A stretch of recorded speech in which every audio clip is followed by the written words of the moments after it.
Isa na ngayong fugitive ang former actress beauty queen na si Maggie Wilson. Ito ay ayon sa kanyang estranged husband na si Victor Consunji, na naglabas ng official statement kaugnay ng lumalalang legal battle nila ni Maggie. Ngayong Biyernes, February 10, 2023, nakatanggap ang Philippine Entertainment Portal ng email mula sa isang malapit kay Victor at kaibigan nitong si Rachel Carrasco. Nilalaman nito ang magkahiwalay na statements nina Victor at Rachel. Si Victor ay founder ng real estate company na Victor Consunji Development Corp o VCDC, habang si Rachel ay founder ng isang marketing consultancy firm at co-founder ng isang gourmet food and beverage business. Ang pahayag ni Victor ay tungkol sa di umano'y criminal acts committed by Margaret Wilson. Naglabas ng statement ang real estate mogul dahil sa mga panibagong, malicious online attacks ni Maggie at upang ihayag ang kanyang posisyon sa systematic harassment and bullying ng estranged wife sa kanyang family, friends, colleagues, and of myself and Ms. Rachel Carrasco specifically. Bago ito, ginawa raw ng negosyante ang lahat ng kanyang makakaya upang manahimik, at idinaan niya sa legal na paraan upang sagutin ang walang katotohanang paratang laban sa kanila. Pero kahit daw nakakalungkot ang patuloy na pagpapakalat ng maling impormasyon ni Maggie sa pamamagitan ng social media, nanindigan siyang huwag itong pansin hanggat maaari. Saad ni Victor, "Up to this point, I have done my best to remain silent, resorting only to lawful remedies to answer unlawful acts malign to tarnish our reputations and character. And while it is lamentable that Ms. Wilson has debased herself through her social media posts and stories, it has always been my stance that this abhorrent behavior is undeserving of my attention." Pero dahil sa wala umanong tigil na pagpapakalat ni Maggie ng maling impormasyon, nararapat lamang umanong ihayag niya ang katotohanan. Dito na ibunuyag ni Victor na nahaharap sa patong-patong na arrest warrants ang estranged wife dahil sa magkakaibang kaso na isinampa niya laban dito, kabilang dito ang adultery, cyber libel, at swindling. Aniya, however, having said that, the persistent prodding and dissemination of misinformation by Ms. Wilson warrants at least a simple asseveration of facts. Ms. Wilson faces 3 arrest warrants for adultery, acts she committed willingly and deemed worthy of trial by our honorable judiciary. She faces 16 na arrest warrants for cyber libel and counting, once again, the consequences of her own ill-advised judgment and mockery of the law. She is currently a fugitive, unwilling to face judgment, fleeing as an admission of her own guilt. Her relatives, who occupy my property, are in violation of my lease contract.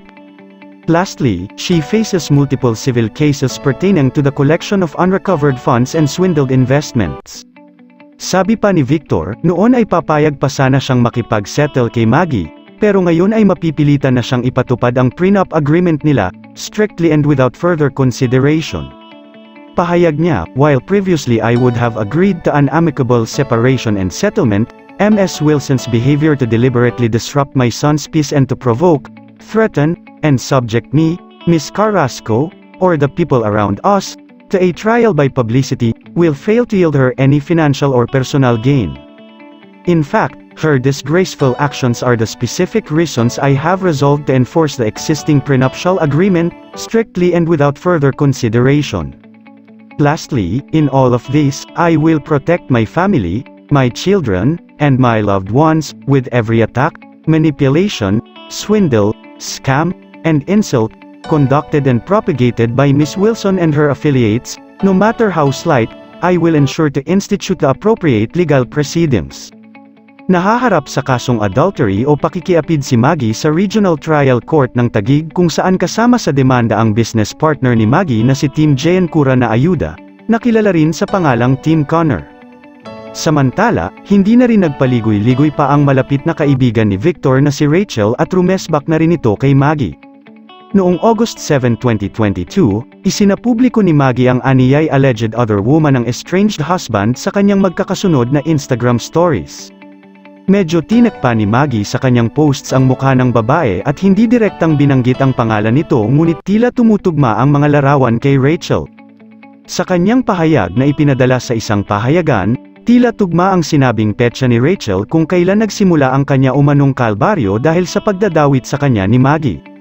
Aniya, on August 7, 2022, I began to face a series of direct attacks and accusations from Miss Maggie Wilson that maligned both mine and Mr. Victor Consunji's person and character.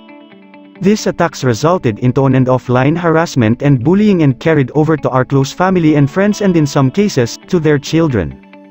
Despite it all, I chose to remain silent and opted to pursue remedies made available to me by the law. Mas lalo raw umigting ang harassment and bullying na kanyang naranasan hanggang umabot na pati ang kanyang pribadong buhay ay pinanghimasukan at nadawit na pati ang sanggol sa kanyang sinapupunan. Saad ni Rachel, however, more recently, the harassment and bullying has escalated into the intrusion of my private spaces and the involvement of, and references made to my unborn daughter. These deliberate and malicious acts to perpetually provoke, threaten, and subject me to public judgment and ridicule, all for personal and financial gain, is one I hold zero tolerance for. Hindi raw niya hahayaan na maging collateral damage sa paghihiganti ni Maggie laban kay Victor. Kung pakiramdam daw ni Maggie ay tama ang kanyang ipinaglalaban, hinihikayat niyang umuwi ito ng Pilipinas at magsampa ng kaukulang reklamo sa korte.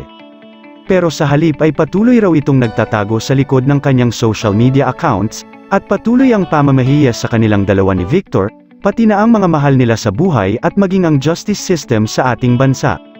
While I have taken Miss Wilson's ill-intended behavior into stride the past months, I will never allow myself nor my daughter to be leveraged as collateral damage to her vendetta against Mr. Consunji. If Miss Wilson truly feels that she is entitled to all her claims, then I urge her to come back to the Philippines, face the consequences of her actions, and file her complaints in the proper legal forums. Rather, she has been hiding behind her social media accounts, continuously vilifying and shaming Mr. Consunji and I, the people we love, and the justice systems of our home country. She also claims she wants to go back to. Yun kay Rachel, ang tanging legal cases na nasa husgado sa kasalukuyan ay ang mga isinampa nila ni Victor laban kay Maggie.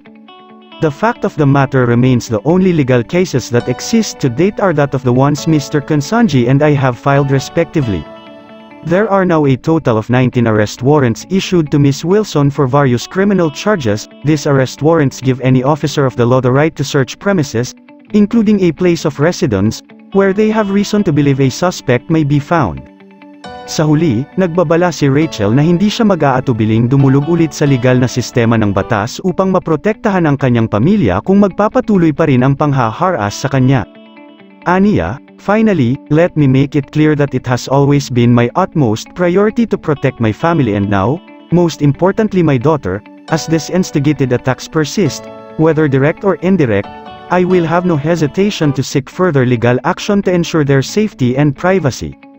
Nitong nakaraang February 7, 2023, inakusahan ni Maggie ang sinasabi niyang authorities na di umano'y umaaligid sa kanilang bahay at nagtangka umanong hainin siya ng warrant of arrest, kasalukuyang nasa ibang bansa si Maggie kaya ang kapatid niyang babae, staff, at isang kaibigan ang naabutan ng pulutong ng mga lalaki sa kanilang bahay sa Taguig.